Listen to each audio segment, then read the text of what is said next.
meses de las elecciones generales de mayo próximo, la Comisión de Justicia y Paz se siguen recibiendo también algunas denuncias por supuestos incumplimientos al pacto ético electoral. Pero, ¿cuántos organismos se han sumado a esta iniciativa? Belsis Binda nos explica.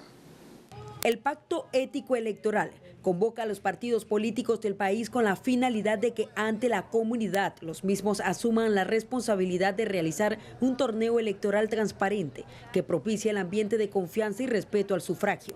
Según datos de la Arquidiócesis de Panamá, durante la celebración de las elecciones generales de 1994, 99 y 2004, los partidos políticos se comprometieron a través de un pacto ético electoral a celebrar procesos electorales democráticos, participativos con transparencia y respeto con el aval del Tribunal Electoral. Pese a la creación de este pacto en el año 2009, no se suscribió este acuerdo porque un partido contendiente de esa época se negó a su firma. En marzo del año 2013, la Comisión de Justicia y Paz, organizaciones religiosas y el Tribunal Electoral retomaron la iniciativa de convocar a todos los partidos a este pacto. Sin embargo, los colectivos políticos de Alianza, Cambio Democrático y Molirena no lo firmaron. Desde esta última firma de acuerdo ético, 10 denuncias se han presentado a este despacho de distintos entes políticos y organizaciones civiles. 8 notas resolutivas se han dado a conocer y por lo menos 100 grupos no gubernamentales, empresas privadas y colectivos se unieron al acuerdo ético electoral. En su mayoría, las quejas surgen por supuestas campañas sucias de candidatos a cargos de elección popular.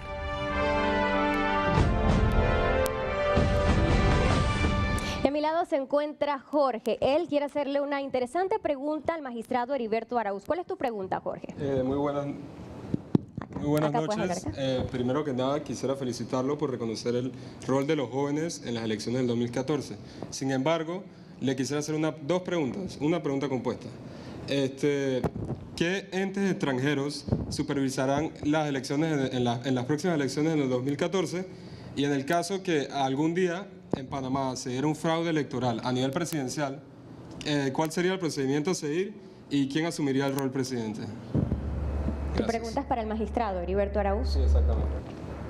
Gracias. Con respecto a tu primera pregunta, adicionalmente, cada vez que un Estado organiza sus elecciones, la comunidad internacional es invitada precisamente para supervisar el desarrollo del proceso electoral. En el caso de Panamá, estamos en este momento los magistrados precisamente revisando y preparando la lista de las personas que se les va a invitar para que participen como observadores internacionales de las elecciones a celebrarse el próximo mes de mayo.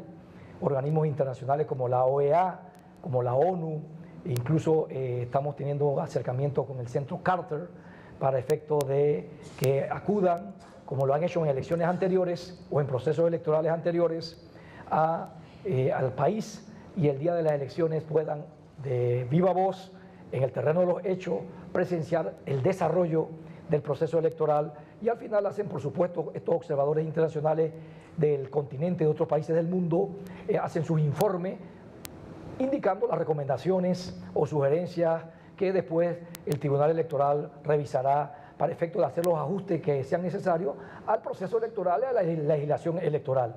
Eso es parte de la experiencia electoral de cada país. Nosotros, en el tiempo que tenemos de estar en este cargo como magistrado del Tribunal Electoral, hemos tenido la oportunidad de participar en algunas elecciones en países vecinos en Sudamérica y en algunos en Europa, y la labor del observador electoral internacional precisamente esa, es observar sin que eso se interprete como intervención en los asuntos internos de cada estado, es observar y presentar algunas recomendaciones ante las autoridades electorales que son las encargadas al final de recibirlas y de evaluarlas para efecto de poner en práctica las que consideren convenientes de introducir en su régimen o sistema electoral.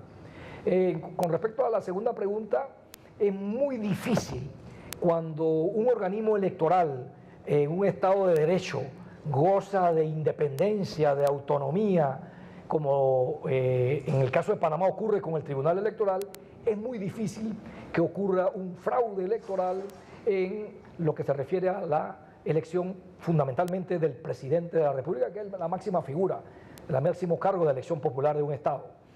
Y es muy difícil por diferentes razones. Una, por el papel protagónico que juega el Tribunal Electoral como un ente imparcial, que tiene la obligación constitucional y legal de garantizar y de respetar la voluntad popular consignada en las urnas. Recordemos que el tribunal, eso en primer lugar. Por otro, el tribunal electoral no es el encargado de contar los votos. El tribunal electoral es el que organiza todo el proceso electoral, que de por sí es muy complejo e implica toda una logística de preparación con muchos meses de antelación al día de las elecciones. Y se prepara todo un programa que en el argot electoral le llamamos el PLAGEL, el Plan General de Elecciones, que tiene toda una dinámica y todas unas complejidades, integrado por más de 25 comisiones a nivel nacional. Pero además de eso, el que cuenta los votos en Panamá es precisamente el pueblo, no el tribunal electoral. El encargado del escrutinio de los votos es los miembros de las corporaciones electorales. Y los que se encargan de proclamar también a los ganadores también es el pueblo a través de las juntas circuitales y las juntas distritales y la Junta Nacional de Escrutinio. El Tribunal Electoral no entra en esa labor. Es el pueblo el encargado de hacer de contar los votos y de hacer las proclamaciones. El tribunal se encarga de organizar y al final, como juez y árbitro, decidir aquellas impugnaciones que alguna persona o partido considere que contra algún candidato en particular. Así que por los controles que tiene nuestro sistema procesal, nuestro sistema electoral, es muy difícil que se desarrolle, haya una elección o haya un resultado con fraude. El pacto ético surge precisamente para procurar un ambiente de propuestas y no para desaprobar las campañas de los candidatos oponentes. Sin embargo, ya al calentarse la política, hemos visto en los medios de comunicación campañas precisamente para desaprobar a los demás candidatos y a sus propuestas. ¿Ha dado verdaderamente los frutos que ustedes esperaban el pacto ético electoral? El pacto ético electoral es un acuerdo que en rigor de verdad no es necesariamente o tiene un valor coercitivo, porque es un tema, como muy bien se denomina, desde el punto de vista ético, desde el punto de vista moral. Es más, uno como ciudadano hasta cierto punto pudiera muy bien preguntarse que si el tema de la escala de valores en un país como el Panamá fuera alta y los ciudadanos y nuestros candidatos y los políticos se comportaran en una escala de valores con respeto, con transparencia y con todos los valores, honestidad, etcétera, integridad, etcétera, etcétera, valores que viene promoviendo el Tribunal Electoral, incluso bajo este concepto, el Estado o el país no requeriría un pacto ético. La aparición de un pacto ético que ya tiene algunos años de estar en Panamá gracias a la intervención de la Iglesia Católica, en realidad se da por motivo de un resquebrajamiento de los valores en la cultura panameña. Y hay algunos partidos que se han unido al pacto y otros que no. Es una decisión de cada partido. Aquí lo que importa en realidad, y debe importarle a las autoridades y a los ciudadanos, es que independientemente que usted haya firmado o no o suscrito el pacto ético, usted como candidato y como votante se comporte y actúe con valores éticos. Que eso es lo que espera la ciudadanía de los políticos. En ese sentido, magistrado, precisamente una pregunta también para el señor Víctor Cucalón, que nos acompaña de parte de la Junta Nacional de Escrutinio, presidente específicamente. Leímos en una publicación reciente en un medio impreso que al parecer los políticos creen que les regalamos el país por unos 5 años. ¿Qué interpretación le damos los jóvenes a esta frase? Bueno, esta es una frase mía, tengo que reconocerlo. Yo lo dije a un medio de comunicación y es una expresión ciudadana, ¿no? Una de las cosas que creo que ser el presidente de la Junta Nacional de Escrutinio no evita que sea un ciudadano más, un panameño más que quiere muchísimo a su país, que donamos nuestro tiempo y nuestro esfuerzo para hablar. Y tengo que decirlo, en realidad en nuestro país últimamente, y yo creo que lo hemos escuchado mucho, sentimos que el proceso electoral pareciera que es cuando vas a las urnas, cuentan el voto y declaran a un ganador. Y ese ganador pareciera, y da la percepción ciudadana, que hace exactamente lo que quiere con el país. Y eso es delicado y es peligroso. Por supuesto, hay formas de compartir la democracia, hay formas de discutir las decisiones que se toman en el país. No estamos diciendo que ni los partidos políticos ni el presidente de la República no debe ejercer el mandato que el pueblo le ha dado. No estamos hablando de eso, pero nos deja esa sensación y tengo que reconocer que sí, lo expresé. Tuvo la oportunidad de presidir esta misma junta. en los pasados comicios. Frente a este 2014, ¿hay miedo de lo que pueda pasar o tenemos la certeza de que estos comicios van a ser igual de violentos como se pudo decir la campaña del periodo pasado, o todo transcurrirá con normalidad? ¿Qué lectura le da usted a esto? Bueno, yo siempre he sido una persona que confío muchísimo en los ciudadanos panameños. Yo creo que los panameños somos mucho más humanos y responsables de lo que parecemos ser y que refleja las noticias en los medios de comunicación, con todo respeto. Yo siento que los panameños somos mucho más respetuosos que eso. No el que más grita o el que más dice es el que tiene la razón. Yo hasta hoy, además, lo único que puedo decir es que siento que se han adelantado un poco los tiempos. Pareciera que están un poco más agresivos, responderían más bien a fines de campaña que a inicio de las mismas. Pero falta mucho todavía, como bien lo dicen ustedes en la introducción, faltan 4 meses. No nos adelantemos a las cosas. Yo hoy todavía no encuentro absolutamente nada que me haga pensar en un riesgo tremendo para Panamá, ¿no? Pero hay que mantener bien alerta porque estos problemas, cuando se convierten en violencia, los pueblos de América Latina lo han pagado muy duro. Sabemos dónde empezamos y no sabemos cómo termina la violencia. Estamos a punto, presidente, de experimentar lo que será el voto electrónico. ¿La Junta Nacional de Escrutinio está verdaderamente preparada para un reto de esta magnitud? Mire, el voto electrónico es una discusión de larga data en Panamá.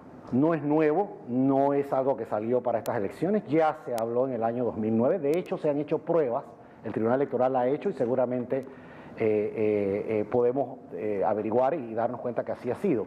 El voto electrónico es una situación de confianza, una situación de credibilidad. Y los partidos políticos y los organizadores de las elecciones no se han puesto de acuerdo. Tienen algunas desconfianzas en el voto electrónico. Y mientras eso sea así, el voto manual es la solución. La diferencia entre el voto electrónico y el voto manual es que el voto electrónico puede dar el resultado final con mayor rapidez. Pero nosotros tenemos la transmisión extraoficial de resultados, que aunque no es un voto electrónico, ni estoy diciendo que se parezca, da los resultados en 2 horas. Las elecciones del 2009 a las 6:00 de la tarde los panameños sabíamos quién era el ganador. Y la Junta Nacional de Escrutinio lo único que hizo fue comprobarlo con las actas, según dice el Código Electoral. Pero es una cosa de confianza. Y mientras no haya confianza en los sistemas y tengan miedo a hackers y esas cosas que todos los jóvenes que están aquí lo saben mejor que yo, tendremos esa duda, y mientras la duda exista es mejor no hacerlo. Bien, la interacción con nuestros seguidores mediante Twitter ha iniciado. Hemos escogido esta pregunta de Fernando José para el magistrado Heriberto Arauz. Magistrado, Heriberto José pregunta lo siguiente: ¿cómo va el Tribunal Electoral a evitar que los hackers interfieran en los resultados de las elecciones? Hay un sistema de seguridad. El Tribunal Electoral es muy celoso en la protección de su sistema informático, en su base de datos, y ha tomado todas las precauciones y las medidas, y las sigue tomando como lo ha hecho en elecciones anteriores, para la contratación de consultores tanto locales como internacionales que nos visitan, especialmente cuando se acercan desafíos como el que viene, que es el del torneo electoral, para determinar si el sistema informático del tribunal, la vulnerabilidad del sistema, y poder establecer las aplicaciones que puedan proteger al programa o a las aplicaciones, a la misma base de datos, de posibles ataques de estos hackers. Eso por un lado, pero es importante aclarar, como dijo el presidente de la Junta Nacional de Escrutinio, que en Panamá el voto es fundamental, es manual. No es bueno aclarar que en las elecciones que vamos a celebrar en mayo no se va a emplear el voto electrónico. El tema se tocó hace unos meses atrás, casi un año atrás, y los partidos mostraron aprensiones y desconfianza por eso, por esa modalidad de voto, y se descartó. El país todavía no está preparado culturalmente para el tema del voto electrónico. Se va a emplear como un plan piloto en una de las escuelas del país, aquí en la capital, para utilizar el voto electrónico en una escuela nada más en el país. Pero sigue el país manejándose con el sistema tradicional, Quizás dentro de 10 o 15 o 20 años estaremos hablando de la votación mediante el voto electrónico si hay consenso en las clases políticas. Mientras se sigue con el voto manual y bajo ese concepto hay actas que una vez que terminados los escrutinios, los partidos cada uno tiene su copia de acta, así que es muy difícil que se haya fraude, repito, y que haya alguna manipulación vía electrónica o por hacker de los resultados de las elecciones. Si el proceso fundamental es manual y sobre todo hay los documentos que prueban los resultados de las elecciones. Magistrado, gracias a nuestros seguidores que continúen utilizando el hashtag 2014 Tu Futuro. Es hora de ir a un segundo cambio comercial. Usted manténgase en sintonía de Next. Se habilitarán 2.600 centros de votación y 6.500 mesas a nivel nacional. El presupuesto para los comicios de 2014 se estima sea de 50 millones.